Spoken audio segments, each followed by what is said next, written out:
न जाने अल्लाह ताला ने कितने फरिश्ते पैदा किए, लेकिन कभी किसी से ये नहीं कहा कि मैं तुमसे प्यार करता हूं। जिब्राइल अलैहिस्सलाम सबसे बड़े फरिश्ते हैं जो हर वक्त अल्लाह की खिदमत में खड़े हुए हैं। उन्हें भी अल्लाह ने कभी नहीं कहा कि मैं तुमसे प्यार करता हूं। जिन फरिश्तों ने सालों से अपना सर सजदे में रखा हुआ है, उनसे भी अल्लाह ने कभी नहीं कहा कि मैं तुमसे प्यार करता हूं। लेकिन अल्लाह एक शराबी से कह रहा है, मैं तुमसे प्यार करता हूं, तुम मुझसे माफी मांग लो और तौबा कर लो, मैं तुमसे प्यार करता हूं। मेरे दोस्तों, अल्लाह हमसे 70 माओं से ज्यादा प्यार करता है और हमें जहन्नुम में दाखिल नहीं करना चाहता।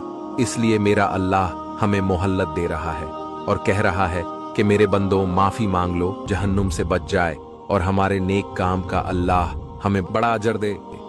अल्लाह हम तमाम के सबीरा और कबीरा गुनाहों को माफ फरमाए।